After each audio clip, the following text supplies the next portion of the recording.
하나님의 말씀 봉독하는 시간입니다. 하나님의 말씀은 마태복음 6장 9절 한 절 말씀입니다. 마태복음 6장 9절입니다.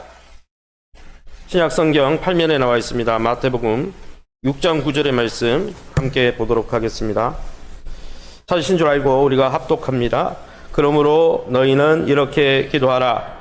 하늘에 계신 우리 아버지여, 이름이 거룩히 여김을 받으시오며.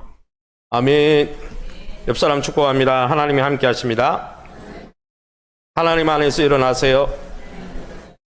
할렐루야. 우리 교회 표회가 2024년의 표가 하나님 나라를 이 땅에서 누리고 선포하는, 또 자랑하는 교회가 되자 하였습니다. 선포하고 자랑하는 것은 전도와 선교에 관계되죠. 그래서 우리가 태국 선교도 가게 됩니다. 그러나 하나님 나라를 이 땅에서 누리는 것은 말씀과 기도를 통해 에녹처럼 300년을 주님과 동행하다가 하나님 나라를 누리는 것이죠. 할렐루야. 천국은 이 땅에서 누려야 되는 겁니다. 할렐루야. 그 방법 중에 하나가 기도입니다. 그래서 제가 주기도문 강의를 하는 거예요. 그냥 의미 없이 하는 게 아니고, 제가 1년 사역 계획을 짤 때 요 달에는 이것 때문에 이렇게 해야 되겠다. 그래서 이제 제가 설교를 하는 것입니다. 그럼 오늘 본문을 통해서, 오늘 본문에 하나님 나라 왕의 왕을 위한 기도라는 제목으로, 하늘 왕을 위한 기도라는 제목으로 말씀을 나눌 때 저와 여러분이 우리의 기도가 변화되어지고 회복되어지시기를 예수님 이름으로 축원합니다. 그래서 하나님 나라를 누리시기를 예수님 축원합니다. 오늘 본문은 이 하나님의 이름을 부르고 난 다음에 주기도문의 첫 기도 구절입니다. 하나님, 하늘에 계신 우리 아버지, 이거는 도노법으로 하나님을 부르는 거잖아요. 그러면 예수님이 가르쳐준 기도의 첫 문장이 무엇이냐? 하나님의 이름이 거룩해지길 원합니다. 이름이 거룩히 여김을 받으시면, 누구 이름요? 당신의 이름, 하나님의 이름이 거룩해지길 원합니다. 이렇게 기도하라고 한 것이죠. 그런데 이 기도는 좀 이상합니다. 왜냐하면 하나님은 이미 거룩한 분인데 뭘 하나님의 이름이 거룩해지라고 기도해야 됩니까? 이상하죠. 게다가 우리의 기도의 관행에 비추어도 보아도 좀 의아합니다. 대부분 우리가 기도할 때 뭘 기도합니까? 처음부터 끝까지 우리의 필요를 놓고, 우리가 회복해야 될 우리의 간구를 놓고 기도합니다. 그런데 이 주기도문은 보면 하늘에 계신 우리 아버지여 이렇게 불러놓고는 첫 마디가 우리의 필요, 간구 이거 없어요. 하나님의 이름이 거룩히 여김을 받으시길 원합니다. 그 끝도 보면 하나님의 나라와 권세와 영광에 대해서 이야기하고 끝나버려요. 그래서 주기도문을 보면 처음부터 끝까지 주구장창 하나님 중심의 기도예요. 그러니까 우리 기도의 관행에 비춰보면 무척 낯선 기도입니다. 이렇게, 그런 관계로, 이렇게 의아하고 이상한 관계로 이 짧은 기도가 매우 특별한 의미가 있음에도 불구하고 주기도문 할 때 그냥 훅 훑고 가는, 그리고 그 의미가 축소되거나 왜곡되어서 우리가 그 기도를 하지 못하고 있다는 거예요. 예수님은 가르쳐 줬는데 그 기도를 하지 못해서 우리가 그걸 못 누리고 있다는 것이죠. 그러면 주님이 가르쳐 준 주기도문 이 첫 구절의 의미가 무엇이겠습니까? 이 성경 첫 구절에 보면 이름이 거룩히 여김을 받으시라 이렇게 말했습니다. 성경은 이름이 매우 중요합니다. 왜냐하면 성경에 나오는 인물들 보면 하나님을 만나서 이름이 바뀐 경우가 많기 때문이죠. 아브라함은 아브라함이 되고 사레는 사라가 되었습니다. 신약에는 베드로는 게바가 되었고 그 교만했던 사울은 바울이 되죠. 이처럼 성경에 나오는 이름은 그 사람의 인격과 정체성을 보여주는 거예요. 그 이름이라는 것은 그 사람이 누구인지를 보여주는 것이죠. 그래서 주기도문에도 하나님의 이름에 대해서 이야기하고 있습니다. 우리가 기도의 대상이 된 하나님이 어떤 분이고 어떤 분인지를 알아야 되는 것이죠. 그래서 이름이 거룩히 여김을 받으라 이렇게 말씀하고 있는 것입니다. 그러면 여러분, 하나님의 이름과 관련된 구약의 제일 중요한 구절이 어디입니까? 출애굽기 3장입니다. 우리 출애굽기 3장 13절에서 우리 14절 말씀 밑줄 친 부분만 우리가 함께 읽어보겠습니다. 그들이 내게 묻기를 그의 이름이 무엇이냐 하리니 내가 무엇이라고 그들에게 말하리까? 나는 스스로 있는 자이니라. 스스로 있는 자가 나를 너희에게 보내셨다 하라. 아멘. 이 성경의 이 구문을 보면 여러분 잘 아는 부분이죠. 모세가 부름을 받는 장면입니다. 그런데 모세가 뭐라고 하냐면 자기가 만난 하나님을 봤지만은 이스라엘 사람들이 너 누구한테 보냄받았냐? 그 사람의 이름이 뭐냐? 하나님 이름이 뭐냐? 물으면 내가 뭐라고 대답해야 됩니까? 이렇게 말하면서 감히 신의 이름을 묻고 있습니다. 당돌하죠. 왜요? 신의 이름을 어떻게 물어요 우리가? 그런데 모세의 이 당돌한 질문에 하나님은 이렇게 대답합니다. 나는 곧 나다. 나는 스스로 있는 자이니라. 이걸 영어 표현으로 하면 나는 곧 나다. 원문, 히브리어 원문을 직역하면 나는 되고자 하는 대로 되는 나이다. 이런 표현입니다. 사실 모세가 당신의 이름이 무엇입니까? 이렇게 물을 때 하나님은 감히 너 따위가 내 이름을 알게 뭐냐? 너는 내가 시키는 일만 하면 돼. 이렇게 말하면 되는데 그럼에도 불구하고 하나님은 답변을 해주신다는 거예요. 당신의 이름을 밝히셨다는 거예요. 그래서 하나님의 이름을 밝혀서 하나님이 어떤 분이신지, 하나님의 어떤 컨셉이나 어떤 우리 안에 철학적인 컨셉이 아니라 우주에 떠돌아다니는 에너지가 아니라 하나님은 인격과 이름을 가진 인격적인 존재에 거기 계시며 말씀하시는 분임을 우리에게 말씀해 주는 거예요. 오늘날 많은 사람들, 현대인들은 대부분 신의 존재 그러면 자기의 내면 세계에서 떠오르는 어떤 심상이나 상상을 생각합니다. 그래서 신이 내 안에 있다 이렇게 주장하는 사람들이 있죠. 요구하는 그런 분들이 본인이 신이 될 수 있다고 생각하는 거죠. 여러분 또한 그게 아니면 우주에 떠돌아다니는 우주의 창조 에너지 그 정도로 신을 생각합니다. 그러나 하나님은 그런 사람들의 생각에 대해서 단호하게 말씀하십니다. 세상에 어떤 것도 연관이 없는 나는 스스로 존재하는 구별된 이름을 가진 인격을 가진 하나님이다. 이렇게 말씀하고 계신 것이죠. 그래서 하나님의 이름을 안다. 내가 하나님의 이름을 안다. 이런 표현은 무슨 뜻이냐면 하나님의 속성과 인격을 알고 경험한다는 거예요. 그래서 내가 하나님의 이름을 안다. 하나님의 속성과 성품을 알고 경험하다. 그게 하나님을 아는 거예요. 시편 9편 10절 말씀에 그래서 뭐라고 되어 있습니까? 우리 함께 읽어봅니다. 여호와여 주의 이름을 아는 자는 주를 의지하오리니 이는 주를 찾는 자들을 버리지 아니하심이니이다. 아멘. 이 시편 9편의 시편 기자가 하나님의 이름을 안다 그랬어요. 하나님의 이름을 아는 자는, 그러면 하나님의 이름을 아는데 어떤 이름을 안다는 거예요? 뒤에 나오죠. 이는 하나님은 하나님을 찾는 자들을 버리지 않는 성품을 갖고 계신 분이다. 그 하나님을 아는 자마다 누구를 의지한다고요? 하나님을 의지한다. 할렐루야.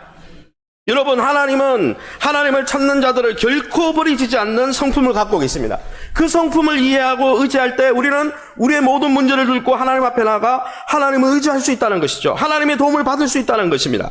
그래서 하나님의 이름을 안다. 이거는 하나님이 어떤 분인지 그 성품을 알고 의지하는 것을 가리키는 것이죠. 사랑하는 성도 여러분, 또 이 아침에 여러분들이 하나님을 찾는 자들을 버리지 않는 하나님의 성품과 하나님의 이름을 알고 그 하나님 앞에 나아가시기를 예수님 이름으로 축원합니다. 그런데 여러분, 이 시편에만 나오느냐? 하나님 이름이 십계명에도 나옵니다. 십계명에 뭐라고 나옵니까? 출애굽기 20장 7절 말씀에 너는 내 하나님 여호와의 이름을 망령되게 부르지 말라. 여기도 하나님의 이름이 나옵니다. 하나님의 이름을 함부로 부르지 말라 이렇게 했어요. 그래서 유대인들은 이걸 문자적으로 해석해가지고 하나님이라는 호칭 이스라엘, 엘이 하나님이거든요. 엘이라는 호칭을 못 써요. 여호와라는 호칭을 못 쓰고 아도나이라는 호칭을 바꿔서 불렀죠. 그러나 여기서 말하는 것은 하나님의 이름을 함부로 부르지 말라는 말은 하나님의 이름을 부르지 말라는 그런 뜻이 아니에요. 하나님의 이름은 하나님의 속성과 성품을 이야기하기 때문에 하나님의 이름을 망령되이 부르지 말라 이 말은 하나님의 독특한 성품, 하나님의 위엄과 하나님의 정체성을 다 무시하고 자기 마음대로 하나님은 이런 분이야, 자기 마음대로 하나님은 이런 분일 거라고 상상하지 말라, 그런 뜻입니다. 다른 말로 하면 하나님을 제대로 알고 하나님을 대우하고 하나님을 존중하라 이런 뜻입니다. 너네 멋대로 하나님을 상상해서 그렇게 믿지 말고 내가 누군지를 알고 내 성품을 알고 내 위엄을 알고 내 정체성을 내가 누군지를 알고 하나님을 찾으라는 것이죠. 사실 구약 시대에 하나님은 여러 가지 방식으로 하나님의 이름을 이스라엘 백성에게 알려주셨습니다. 그런데 이스라엘 백성을 하나님 이름을 아는데 실패했어요. 물론 인간으로서 무한한 하나님을 안다는 것 자체가 있을 수 없는 일이죠. 그래서 어떻게 하셨습니까? 예수님을 직접 보내었습니다. 예수님이 와서 그러면 하신 일이 뭡니까? 예수님의 대제사장적 기도, 예수님이 십자가 달리기 전에 한 요한복음 17장의 기도에 보면 이 하나님이 어떤 분인지에 대해서 설명하고 있습니다. 요한복음 17장 6절 26절 우리가 밑줄 친 부분만 읽어보겠습니다. 내가 아버지의 이름을 나타내었나이다. 내가 아버지의 이름을 그들에게 알게 하였고 또 알게 하리니. 아멘. 이 예수님의 마지막 유언적 기도, 겟세마네에 올라가기 전에 하신 이 기도에 보면 하나님의 이름에 대해서 언급합니다. 예수님은 하나님이 어떤 분이신지, 하나님이 이 세상을 향해서 어떤 계획을 갖고 있는지, 앞으로 어떤 일을 하실지 그것을 알려주시려고 오셨다라고 말씀하고 있습니다. 7절, 26절에는 내 아버지의 이름을 그들에게 알게 하고, 이미 알린 것도 있지만 또 앞으로 이 미래형을 써서 알게 하리니라고 해서 미래형으로 예수님이 이 기도하고 나서 십자가에 죽으시고 3일 만에 부활하시고 그의 성령을 부으셔서 하나님이 이루시는 앞으로 미래에 하나님이 하실 놀라운 일들을 이야기하면서 하나님의 이름을 알게 하겠다, 이렇게 말하는 것이죠. 그래서 하나님의 이름이라고 말할 때, 성경에서 말할 때는 하나님의 성품을 아는 것만 이야기하는 게 아니고 하나님이 우리를 위해서 이미 하신 일, 과거에 하신 일, 지금 하고 계신 일, 앞으로 하실 일들과 연관된 모든 것이 하나님의 이름에 다 내포되어 있는 것입니다. 그런데 여러분, 하나님의 이름 중 가장 중요한 특성이 뭡니까? 거룩입니다. 거룩. 많은 사람들이 이 거룩이라는 단어를 떠올리면 윤리적으로 도덕적인 개념으로 생각합니다. 그러나 거룩은 존재론적인 개념입니다. 거룩이라는 뜻이 뭡니까? 구별되고 다르다, 이런 뜻입니다. 하나님이 왜 거룩하십니까? 하나님은 창조주로서 피조물과 이 피조 세계와 다르기 때문에 거룩하신 거예요. 존재론적으로 이 세상과 다른 분이에요. 할렐루야. 창조주 하나님은 창조 피조 세계의 모든 것과 구별됩니다. 창조주이시니까. 하나님이 거룩한 것은 이 세상과 다른 분이라는 거예요. 그래서 존재론적인 의미죠. 그런데 여러분, 우리가 드리는 이 주기도문의 첫 기도는 그런 면에서 하나님의 이름이 어떻게요? 거룩히 여김을 받기를 원한다. 이 말은 무슨 뜻입니까? 하나님의 독특한 성품, 하나님이 우리를 위해서 하신 일, 앞으로 하실 일, 미래에 하실 일들을 하나님의 고유의 특성대로 사람들이 인정하고 그것을 찬양하게 해달라, 그렇게 기도하는 것입니다. 하나님이 이런 성품이시고 하나님이 이런 일들을 행하고 계신데 사람들이 그 하나님을 자기 마음대로 주먹구구식으로 믿는 게 아니라 그 하나님을 알고 깨닫고 그 하나님을 하나님으로 예우하고 하나님의 영광을 위해 살게 해달라, 이렇게 기도하는 것이죠. 사랑하는 성도 여러분, 이 기도는 하나님의 영광과 명예를 위한 기도입니다. 그래서 여러분, 기독교인들이 해야 될 기도의 제일 큰 제목은 무엇이냐? 우리의 필요도 중요하고 우리의 강구도 중요하지만 하나님 나라 백성이 되었으니까 하나님 나라 왕이 우리에게 어떤 대우를 받고 있는지 그것을 항상 체크하고 기도해야 한다는 것입니다. 그럴 때 우리가 이 땅에서 천국의 삶을 누릴 수 있다는 것이죠. 할렐루야. 사실 그러면 이 하나님의 명예를 위한 하나님의 이름이 우리에게 거룩히 여김을 받기를 해달라, 이렇게 기도하라 그러는데, 그러면 하나님의 영광과 명예를 위한 기도 어떻게 드릴 수 있습니까? 시편 29편 23절 말씀에 이렇게 되어 있습니다.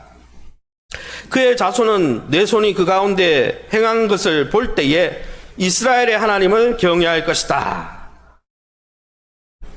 시편의 29편 23절 시편 기자 이야기를 들어보면 언제 하나님의 백성이 하나님을 경외하게 된다고요? 하나님의 백성이 하나님의 손으로 행하신 일들을 보고 거기에 주목하고 하나님이 어떤 일을 행하셨는지 그것을 묵상하고 그걸 깨닫게 될 때 하나님을 두려워하고 예배하게 된다 그랬어요. 여러분, 하나님의 명예와 영예, 하나님의 이름이 거룩히 되기를 위해서 기도하려면 중요한 것은 뭡니까? 하나님이 하나님의 약속의 말씀대로 우리를 위해서 무엇을 이루셨는가? 이걸 알아야 우리가 하나님을 위한 기도를 할 수 있다는 것입니다. 하나님의 이름이 거룩히 여김을 받으라고 기도할 수 있다는 거예요. 이것은 시편의 주제이기도 합니다. 시편 77편 11절에서 13절에 우리 함께 읽어보겠습니다. 같이 읽습니다. 여호와의 일들을 기억하며 주께서 옛적에 행하신 일들을 기억하리이다.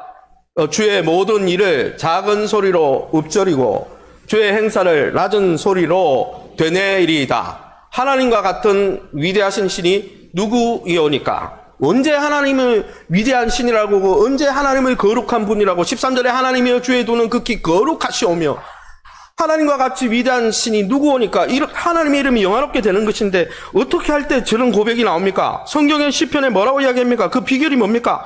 하나님이 하신 일들을 기억하고 하나님의 우리를 위해서 행하신 일들을 기억할 때 그것을 우리의 입술로 작은 읍소리로 읊조리며 묵상할 때, 낮은 소리로 하나님이 행하신 일들을 되뇌일 때, 하나님이 하신 일들을 묵상하고 깊이 깨달을 때 하나님의 이름을 거룩하게 할 수 있다는 거예요. 그래서 여러분, 말씀 묵상하지 않고 하나님의 말씀을 통해서 하나님이 나를 위해서 어떤 일을 행하셨는지를 감격하고 그것을 깨닫지 못하면 예배할 수 없습니다. 예배의 자리에 참여한 것뿐이지. 그뿐 아니라 시편 88편 18절에도 이렇게 말씀하고 있습니다. 우리의 방패는 여호와께 속하였고 우리의 왕은 이스라엘의 거룩한 이에게 속하였기 때문이니다. 여러분, 하나님 나라 백성은 하나님이 우리를 위해서 무슨 일을 행하셨는지를 아는 백성입니다. 성령을 보내주셔서 보혜사 성령께서 예수님을 통해 구약의 하나님이, 신약의 예수님이, 또 이 시대의 성령님이 어떤 일을 행하시는지 깨우쳐 주시고 알게 하시는 거예요. 할렐루야. 그걸 알기 때문에 하나님 앞에 감격하고 예배하는 것입니다. 축복을 해도, 물론 축복이 필요하지만 축복을 더 받기 위해서 예배하는 게 아니라 이미 하나님이 하신 일들에 너무 감격스러워서 예배하는 거예요. 예배 안 하면 구원 못 받기 때문이 아니에요. 오히려 반대입니다. 여러분, 우리가 하나님의 모든 계획을 다 이해할 수는 없습니다. 인간이기 때문에. 그러나 성령 안에서 하나님이 행하신 놀라운 일들을 알아채기 시작하는 거죠.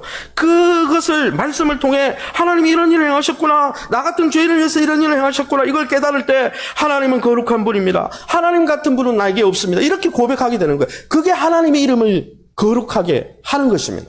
그게 주기도문의 고백이에요. 여러분, 하나님의 하신 일을 묵상하고 우리의 마음에 새길 때 우리는 하나님의 자비하심과 사랑하심을 인정하고 찬양하게 되는 거예요. 그게 하나님의 이름을 거룩하게 하기는 이 주기도문의 비결입니다.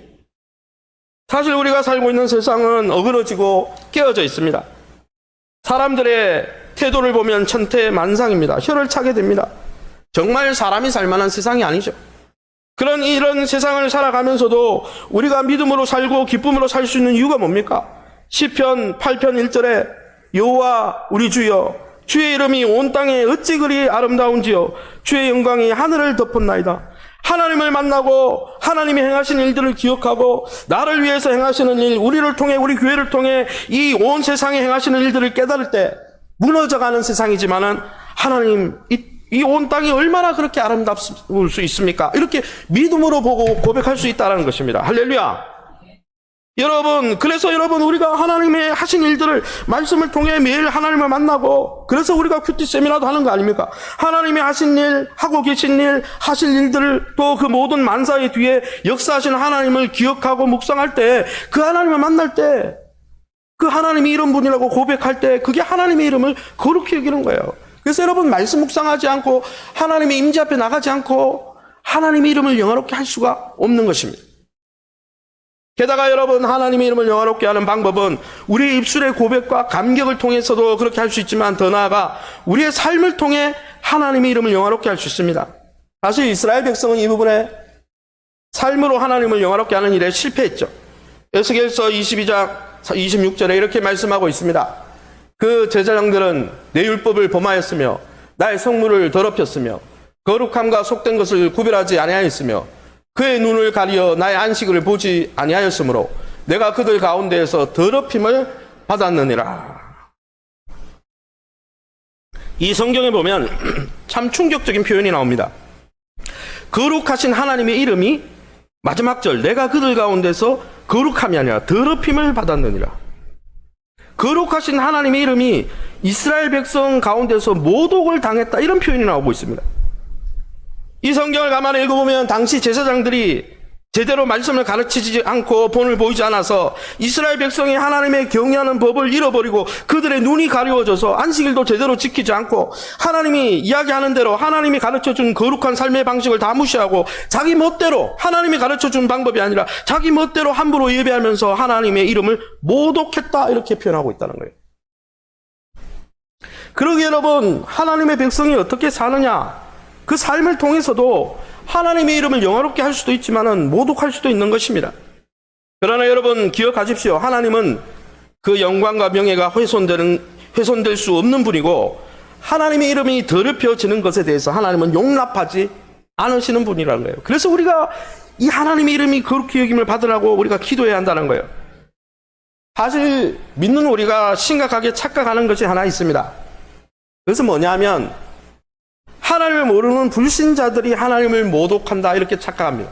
우리가 아니고, 우리는 예배하는 우리가 아니고 11조 내는 우리가 아니고 세상 사람들이 하나님을 모독하고 있다 이렇게 착각하죠. 그러나 여러분, 하나님을 모르는 사람이 알지도 못하는 하나님을 어떻게 모독할 수 있습니까? 성경에 따르면 하나님 이름을 모욕할 수 있는 것은 하나님 나라 백성이 하나님의 뜻대로 살지 않을 때라고 분명히 말씀하고 있습니다. 여러분, 우리가 이 땅에서 하나님 백성답게 살아가지 못할 때, 세상 사람들과 섞여 살면서 세상 사람들과 아무 차이가 나지 않을 때, 그것 때문에 하나님의 이름이 더럽힘을 받는 거예요. 여러분, 우리가 잘 아는 것처럼 하나님은 눈으로 볼 수가 없어요. 그러면 어떻게 하나님을 증거할 수 있습니까? 성경은 하나님은요, 하나님을 믿고 따르는 그의 백성이 하나님 뜻대로 살 때 하나님이 드러난다 그렇게 했어요. 할렐루야. 믿는 성도들의 삶과 고백을 통해 저 사람은 세상과 다른데 저 사람은 왜 저렇게 살지? 그러면서 보이지 않는 하나님이 증거된다 그랬어요. 그래서 마태복음 5장 16절에 뭐라고 말씀하셨습니까? 예수님이 이렇게 말씀하셨습니다. 이같이 너희 빛이 사람 앞에 비치게 하여, 빛이 뭔데요? 그들로 하여금 너희 착한 행실을 보고 하늘에 계신 너희 아버지께 영광을 돌리게 하라. 하늘에 계셔서 보이지 않는 하나님께 왜 영광을 돌립니까? 믿는 자들의 삶 때문에, 믿는 자들의 선한 삶, 하나님을, 선이 뭡니까? 굿니스가 뭡니까? 양선이 뭡니까? 하나님을 닮아 있는 거잖아요. 하나님을 닮은 그런 삶의 방식 때문에 그들이 보이지 않는 하나님의 이름을 영화롭게 한다는 거예요. 그게 하나님 이름이 거룩해지는 것이죠. 그러기에 여러분, 하나님 나라 백성으로서 우리가 이 땅에 살면서 삶의 목표로 정해야 될 것이 바로 이것이라는 거죠. 무엇입니까? 하나님, 나와 같은 무죄한 죄인을 불러서, 나 같은 죄인을 불러서 하나님 나라에 속하게 해주신 그 사랑 때문에 내가 하나님을 닮아가고 내가 선한 삶을 살고, 그렇게 할 때 그걸 보면서 보이지 않는 하나님이 정말 살아계실지도 모르겠다, 이렇게 세상 사람들이 말할 때 하나님의 이름이 영화롭게 되는 거예요. 그것이 하나님의 이름이 거룩해지는 것입니다. 이것을 베드로 사도는 2장 9절에서, 베드로 전서 2장 9절에서 이렇게 말씀했습니다. 우리 함께 밑줄 친 부분을 읽어보겠습니다. 이는 너희를 어두운 데서 불러내어 그의 기이한 빛에 들어가게 하신 이의 아름다운 덕을 선포하게 하려 하심이라. 아멘. 여러분, 우리를 왜 구원하셔서 거룩한 나라요 하나님의 소유가 되게 하십니까? 하나님의 하신 일들을 우리의 삶을 통해 드러내면서 하나님이 얼마나 좋은 분지를 선포하게 하려고요.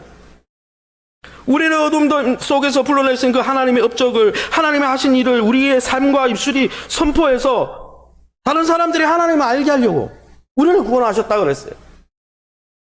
그런데 여러분, 이런 일들이 초대교회에서는 일상적으로 일어났다는 거예요.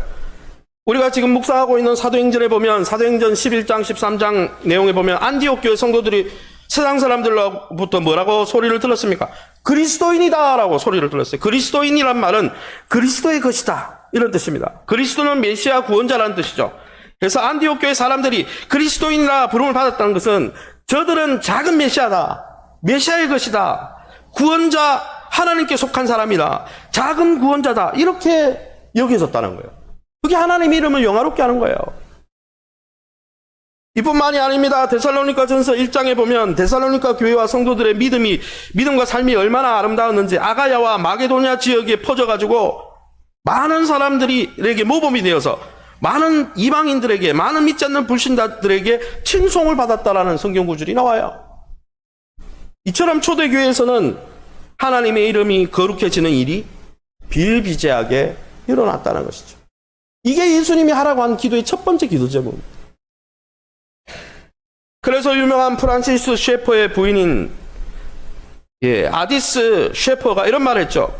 우리 삶이 하나님이 살아계신 것을 증명하는 박물관이 되게 합시다. 비록 우리가 완전하지 못하고 부족하지만은 우리의 삶에 하나님이 살아계시다는 선한 증거들이 계속 쌓여서 결국은 우리의 삶과 인격을 보고 세상 사람들이 하나님을 인정할 수밖에 없도록 만들자. 이게 여러분, 하나님의 이름이 거룩히 여김을 받으라는 기도가 아니겠습니까? 그런데 저는 이 단어, 이 아디스 셰퍼가 이야기한 우리 삶이 하나님의 살아계신 증명하는 박물관이 되게 하자, 이 글을 읽으면서 참 마음이 불편했어요. 마음속으로부터 깊은 신음이 느껴졌습니다. 내 모습이 정말 하나님이 살아계신 걸 보여주는 박물관이 되고 있는가? 우리 한국교회가 하나님의 이름을 정말 드러내면서 하나님이 살아계시다고 증거하는 그러한 선한 삶을 살고 있는가? 그런 생각을 할 때 우리가 하나님의 이름을 더럽히고 있는 건 아닌지 의구심이 들더라고요. 그런 면에서 이 하나님의 이름이 거룩히 여김을 받으시면 이 기도는 어떨 때 때로는 회개의 기도가 될 수도 있는 것이죠. 그런데 여러분, 하나님의 백성이 하나님의 이름을 거룩히 여기지 않으면 어떤 일이 일어날까요? 목사님 꼭 그런 기도 해야 됩니까? 나만 잘 살고 내가 세상에서 형통하면 되지. 우리는 하나님 나라 백성이 되었는데 하나님 나라의 왕인 하나님과의 관계가 안 좋고 하나님의 이름이 계속 더럽혀지고 있으면 어떤 일이 일어날까요?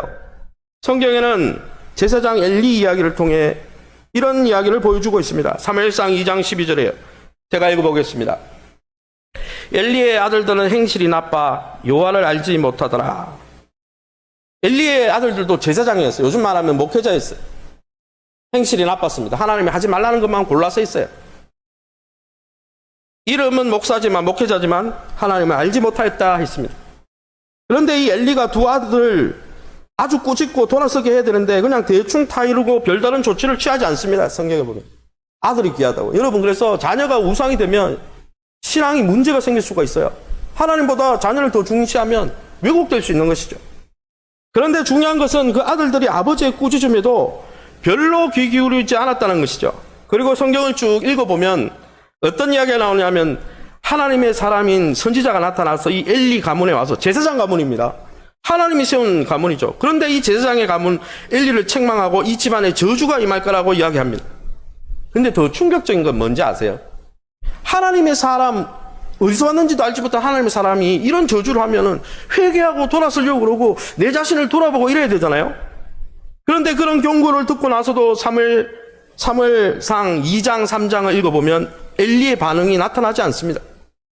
엘리와 그 아들들이 하나님의 경고를 듣고 회개했다는 기록 전혀 없어요. 하나님을 하나님으로 여기지 않고 하나님을 경외하지 않은 것이죠. 하나님의 이름을 거룩히 여기도록 하지 않은 것이죠. 그 결과 어떻게 됐습니까? 하나님의 이름을 영화롭게 하지 않던 제사장 가문은 어떻게 됐을까요? 사무엘상 3장 1절입니다. 우리가 함께 읽어보겠습니다. 아이 사무엘이 엘리 앞에서 여호와를 섬길 때에는 여호와의 말씀이 희귀하여 이상이 흔히 보이지 않았더라. 아멘. 이 부분입니다. 여호와의 말씀이 희귀해서 이상이 흔히 보이지 않았더라. 하나님의 이름을 거룩히 여기지 않고 하나님을 하나님으로 여기지 않고 막 살면 우리는 생각에 하나님이 천둥과 번개로 우리를 내리쳐가지고 죽이실 것처럼 그렇게 착각합니다. 그러나 여러분, 그렇지 않습니다. 오늘 성경을 읽어보면 여러 사람을 통해 경고하고 여러 사건을 통해 계속 경고했는데도 하나님을 영화롭게 하지 않고 경외하지 않으면 어떤 일이 있느냐, 어떤 심판이 있느냐, 더 이상 어떤 깨달음도 말씀에 대한 도전도 감격도 없는 그런 상태가 온다는 것입니다. 이거를 신학적으로 하나님의 침묵이라고 합니다. 말씀을 들어도 들려오지 않습니다. 설교를 들어도 마음에 와서 부딪히는 게 하나도 없어요. 그게 하나님의 침묵이죠. 근데 그것은 하나님의 심판입니다. 여러분, 성경에 나오는 하나님의 침묵은 하나님 나라 백성이 경험하는 최고의 슬픔이자 두려운 경험입니다. 신약 성경의 사도 바울은 그것을 이렇게 표현했습니다. 에베소서 4장 30절, 데살로니가전서 5장 19절, 우리 함께 읽어보겠습니다. 하나님의 성령을 근심하게 하지 말라. 성령을 소멸하지 말라. 여러분, 성령이 우리한테 오셔서 뭘 합니까?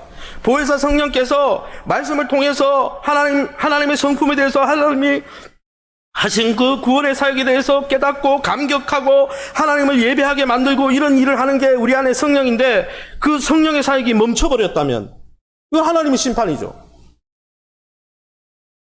여러분, 하나님의 이 침묵은 대부분 우리가 하나님을 하나님으로 여기지 않고 하나님을 경외하지 않고 하나님의 이름을 영화롭게 하지 않을 때 일어나는 현상이에요. 성경 읽어보면 믿는 신자는 하나님의 자녀입니다. 그래서 성령을 통해 하나님의 거룩하심에 대해서, 하나님의 성품에 대해서, 하나님의 하나님 되심에 대해서 알아챌 수 있고 그것을 느낄 수 있는 특권이 있어요. 성령이 오셨기 때문에. 그런데 만약 우리가 신앙생활을 하는데도 영적 기쁨이 없고 예배를 드리는데도 영적 깨달음이 없고 감격이 없고 이런 것들이 사라지고 있다면 우리는 정신을 차려야 되는 거예요. 왜요? 하나님의 심판이 곧 임한다는 증거이기 때문이에요. 실제로 하나님의 말씀이 시기하고 엘리 가문과 엘리 제사장이 하나님의 이 감동과 하나님의 도전을 받지 못하고 아무것도 느끼지 못한 다음에 사무엘상 4장이 넘어가면 어떻게 되느냐? 엘리의 두 아들은 전쟁에 나와서 죽어버립니다. 그들이 뭘 들고 나간지 아세요? 법궤를 들고 나갔는데, 하나님의 임재를 상징하는 법궤를 들고 나갔는데 그래도 죽어버려요. 왜요? 그들이 하나님 앞에서 하나님의 이름을 영화롭게 하지 않았기 때문에. 그래서 내가 형식적으로 외면적으로 예배를 드리고 있나 또 뭘 하고 있냐, 이거보다 더 중요한 것은 나와 하나님과의 관계 실제로 어떠냐, 이게 중요한 거예요. 그 소식을 들은 아버지 엘리는 어떻게 됐습니까? 의자에서 넘어져서 목뼈가 부러져서 죽습니다. 제사장들이에요. 하나님 안 믿는 사람이 아니라고요. 그런데 오늘날 성도들이 자신의 영혼이 바짝 메말라 가고 자기가 하나님의 은혜를 못 누리고 있는데도 여기에 대해서 별 두려움이 없는 거예요. 영적으로 바싹 메말라 가고 있는데 다른 사람 탓만 하는 거예요. 내 영혼이 메마르고 하나님을 향한 감격도 없고 예배에 대한 기쁨도 없고 말씀을 들어도 깨달음이 없고 설교를 들어도 마음에 와닿는 메시지가 없을 때 사람들이 대부분 하는 행동이 뭡니까? 하나님과 나의 관계가 잘못되고 이렇게 생각 안 하고 예배가 잘못되어서 그렇다. 설교하는 지도자가 잘못해서 그렇다. 그러나 여러분, 교회 역사를 살펴보세요. 북한에 있는 성도들은 우리가 만나보지 못했지만 중국에 있는 지하교회 성도들을 제가 한 15년 전에 선교 가서 만난 적이 있어요. 그들이 신앙이 얼마나 뜨겁던지. 삼자교회 말고 지하교회 성도들은 지금도 핍박을 받아요. 공산 정권 취하기 때문에. 그들에게 제대로 된 성경이 있습니까? 그들에게 제대로 된 설교자가 있어요? 찬양팀이 있어요? 예배당이 있습니까? 없어요. 가정에서 예배드려요. 그런데 그들은 어떻게 감격하고 예배하면서 기뻐합니까? 저는 그들에게 너무 도전을 많이 받았어요. 그러게 여러분, 상황과 환경 때문에 내가 은혜를 못 받는 게 아니에요. 기독교 신앙은 상황이 최악이고 내가 원하지 않는 감옥에 있다 할지라도 하나님이 하나님 되심은 여전하고 하나님이 나를 여전히 사랑하기 때문에 그게 감격스러워서 그분을 인정하고 그 은혜에 감격하는 것이지, 다른 환경 때문이 아니라고요. 그런데 언제부터인가 한국교회 성도들이 자기 영혼이 바싹 마른 것을 다른 사람의 문제, 교회의 문제로 치부하고 있다는 거예요. 이건 너무 매우 슬픈 일이에요. 내 삶 속에서 하나님의 이름을 영화롭게 하지 않을 때 제일 먼저 일어나는 것은 하나님이 침묵하시고 더 이상 은혜를 주지 않는 것입니다. 그러게 여러분, 우리는 이 기도를 하면서 두려워해야 되는 거예요. 하나님, 내가 계속 하나님을 경외하면서 하나님이 느껴지고 하나님의 마음이 느껴지고 이 땅에서 천국 백성답게 하나님이 주신 기쁨을 누리기 원합니다. 영적 감격이 있길 원합니다. 이렇게 기도해야 되는 거죠. 그러면 이제 마지막으로 이 결론적으로 우리가 이 기도문을 어떻게 적용해야 될까요? 첫 번째로 한번 따라합시다. 우리가 날마다 하나님을 만나고 하나님을 즐거워하고 입술로 하나님을 고백해야 합니다. 다른 말로 하면 예배를 회복하게 해달라고 기도해야 된다는 것입니다. 피조 세계에도 하나님이 하신 일이 있습니다. 피조 세계를 보면서 하나님이 이런 일을 하셨구나. 그래서 우리가 등산을 가시면 참 아름다워라, 이게 하나님 이름을 영화롭게 하는 거죠. 그것도 하나님 이름을 영화롭게 하는 것입니다. 그러나 더 놀라운 것은 하나님이 만드신 이 피조 세계를 보면서 감격하는 것뿐 아니라 하나님이 예수 그리스도를 통해서 우리에게 어떤 구원의 역사를 행하셨는지 그 영적 세계를 보면서 더 감격해야 된다는 거예요. 할렐루야. 여러분, 나 같은 사람이 어떻게 하나님이 구원해 주셔가지고 하나님의 존재를 예배하게 되고 하나님 나라 백성이 되었는지 이거를 매일매일 생각하고 묵상하면서 감격하는 것, 그게 하나님의 이름을 영화롭게 하는 것입니다. 그래서 여러분, 내 삶에서 하나님의 손길을 발견하고 즐거워하고 고백하는 게 예배입니다. 할렐루야. 그래서 여러분, 우리는 주기도문을 이 기도를 잘해야 됩니다. 왜 그런지 아세요? 주기도문에 맨 처음에 나오는 하나님의 이름이 영화롭게 해달라. 이 기도가 중요한 이유는 사실 우리가 살아가면서 삶에서 하나님의 영광과 명예를 위해서 잘 살아가지 않기 때문이에요. 우리에게는 자기중심적인 죄성이 아직 남아 있습니다. 예수님이 죄를 속해 주시고 하나님 자녀가 되게 하셨지만 성화되어져야 되죠. 영적 전투를 벌여야 되죠. 왜냐하면 자꾸 나 자신을 위해서 살아가려고 하기 때문에. 기도할 때도 어떻습니까? 우리는 우리 자신만을 위해서 기도하려고 합니다. 하나님의 영광 이런 거 생각 안 합니다. 그게 우리의 자기중심성 죄악입니다. 그런데 여러분, 주기도문 하나님이 의지적으로라도 주님의 이름이 거룩히 여김을 받길 원합니다. 이 기도를 할 때 나에게 꽂혀있던 그 시선이 하나님께로 옮겨가게 된다는 거예요. 내가 내 영광과 내 행복만을 위해서 기도하던 내 이기적인 시선이 하나님께로 옮겨가게 된다는 거예요. 그게 하나님 나라 백성의 복인 거예요. 할렐루야. 하나님이 우리를 위해서 무슨 일을 하셨는지 기억하고 되뇌고 묵상하면서 하나님이 내 삶 속에서 내 인생 속에서 영화롭게 되길 원하는데, 그럴 때 진짜 임마누엘의 복이 있는 거예요. 그런 면에서 예배는 매우 중요합니다. 여러분, 예배 시간에 하나님을 예배할 때 어떤 일이 일어납니까? 자기 연민에서 벗어나 하나님의 영광을 바라볼 수 있게 해줍니다. 우리는 자기 연민에 잘 빠져요. 조금만 안 좋아져도 자꾸 부정적인 생각만 하죠. 저 역시 지금 설교하고 있지만 하나님의 이름이 영화롭게 해달라는 이 기도를 가르칠 자격이 없어요. 제가 강단에 오르면서 항상 고통스러운 건 뭐냐면, 내가 하나님 말씀대로 다 못 살았는데 어떻게 이 말씀을 전할까? 고통스러워요, 솔직히. 과연 어떤 설교자가 하나님의 거룩하심에 대해서 설교할 수 있겠습니까? 하나님의 영광을 조금이라도 맛보았다면 감히 누가 이것이 하나님의 거룩이라고 말할 수 있겠습니까? 다 하나님 앞에 설 수 있는 자격이 없는 거예요, 우리는. 그런 자기 연민에 빠질 수밖에 없는 우리가 하나님 앞에 예배할 때 어떤 일이 일어납니까? 말씀을 통해서, 찬양을 통해서 하나님이 우리 같은 죄인들을 불러주셨고 그 영광스러운 이름을 사람들에게 알리게 하셨고 그 이름을 흠모하고 찬양하게 해주셨구나. 하나님 때문에 우리가 감히 이 예배 자리에 설 수 있는 거예요. 이것이 단지 설교자의 그 목사만의 이야기입니까? 여러분, 예배할 때 하나님 존전의 임재 앞에 설 때 우리가 얼마나 형편없는 존재인지, 말씀을 들을 때, 기도할 때, 찬양을 들을 때 우리가 얼마나 형편없는 존재인지 깨닫잖아요. 그래서 자기 연민에 빠지는 게 아니라 그럼에도 불구하고 그런 우리를 하나님이 불러주셨다는 것을 깨닫고 하나님의 선하심과 아름다우심과 그 사랑이 기쁘심과 거룩하심을 묵상하며 감격하고, 하나님 이런 나에게 이런 분입니다. 이게 하나님의 이름을 영화롭게 하는 기도예요. 그렇게 예배가 회복되지 않으면 하나님의 이름이 영화롭게 될 수가 없는 거예요. 두 번째는 어떻게 이 기도를 해야 됩니까? 예배를 회복하면서 그 기도를 회복해야 돼요. 둘째는 따라합시다. 삶의 회복을 위해 기도해야 됩니다.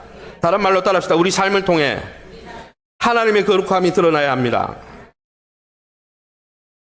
기독교인들이 욕먹는 이유가 뭡니까?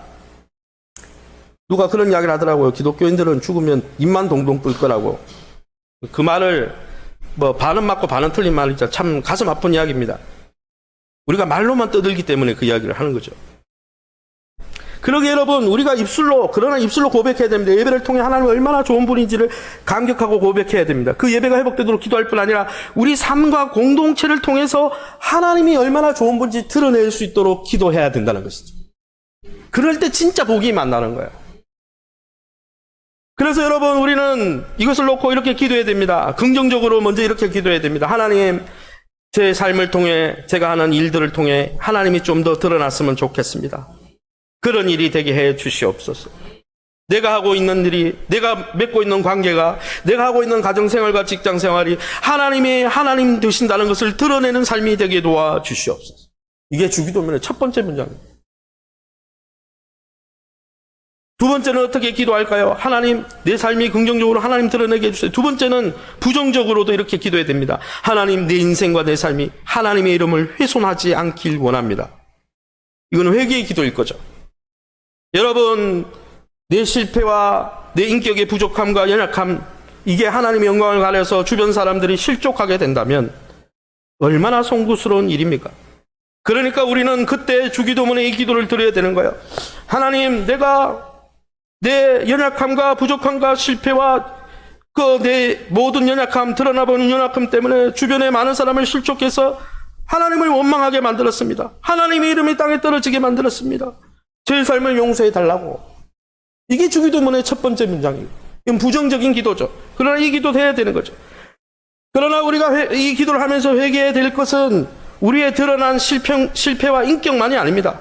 우리가 아무도 보는 사람이 없을 때 하는 내 행동, 우리의 마음속에 일어나는 생각들, 이건 사람들이 모르죠. 그러나 하나님은 아세요. 사람이 모르니까 나는 하나님 앞에서 이거 책임지지 않아도 되지. 이거 무슨 상관이야. 그것만 멀쩡하면 되지. 아니에요. 하나님 우리의 중심을 보신다니까요. 우리 하나님이 영이시라니까요. 그러기에 여러분, 우리의 마음속에 일어나는 일, 아무도 보지 않을 때 우리의 삶, 이것이 하나님의 이름을 영화롭게 하거나 모욕할 수 있다는 것을 기억하면서 거기에 대해서 철저히 회개하는 것이, 하나님, 내가 보이지 않을 때 내 마음속에 있는 여러 가지 생각을 통해서 내가 하나님의 이름을 땅에 떨어뜨렸습니다. 부족한 나 자신과 이 땅의 한국교회가 하나님의 이름을 훼손하고 있지 않은지 하나님 앞에 나가 울며 기도하는 것이 주님의 이름이 영화롭게 되길 원합니다. 이 기도라는 것이죠. 여러분, 우리는 한국교회, 햇불교회 현실을 바라보고 하나님 앞에 울어야 됩니다. 어쩌면 이름이 거룩히 여김을 받으시오며 라는 기도는 주님이 우리에게 가르쳐 준 이유는 눈물로 회개하라, 그렇게 말씀하는 것인지도 몰라요. 회개할 때 우리 실패가 아니라 내가 하나님의 거룩하심을 드러내지 못했다는 사실에 집중하면서, 하나님, 제 인생의 의미가 뭡니까? 내가 이렇게 계속 살아도 되겠습니까? 이런 상황 속에서 제가 무엇을 해야 됩니까? 하나님의 영광스러운 이름을 내가 더럽히고 있었는데 지금 여기에서 나는 어떻게 해야 됩니까? 그렇게 기도하는 것이 하나님의 이름을 영화롭게 하는 것입니다. 이제 말씀을 정리하겠습니다. 여러분, 주의 이름이 영화롭게 되게 해달라, 이 기도는 하나님의 영광과 명예에 관심을 가지는 자들의 기도입니다. 내 개인적인 묵상을 통해 하나님을 깨닫고 신앙 고백과 예배를 통해 뿐 아니라 나의 삶을 통해, 우리 공동체를 통해 하나님이 하나님으로 드러나고 인정되길 원합니다. 이렇게 기도하는 그런 기도자를 주님은 지금도 찾고 계십니다. 그런 교회를 사용하십니다. 성도가 무엇입니까? 이제는 자기 자신에게 꽂혀있던 모든 관심을 이제는 하나님의 영광에게로 관심을 갖는 사람이 성도예요. 신자가 무엇입니까? 하나님 나라의 주인이요 왕인 하나님의 영광을 진정으로 추구하는 쪽으로 삶이 변화되기 시작한 사람들이 신자입니다. 그러기에 이 주기도문으로 기도하면서 하늘에 계신 우리 아버지의 이름을 부르면서 그분의 영광과 그분의 명예가 나의 마음과 입술의 고백뿐 아니라 우리의 삶과 한국교회를 통해 회복되어지고 높여지기를 기도하면서, 그런 기도자를 찾으시는 하나님의 마음을 시원케 해드리고, 그래서 하나님이 부어주시는 하나님의 임마누엘의 복을 이 땅에서 누리는 저와 여러분 다 될 수 있기를 예수 이름으로 축원합니다.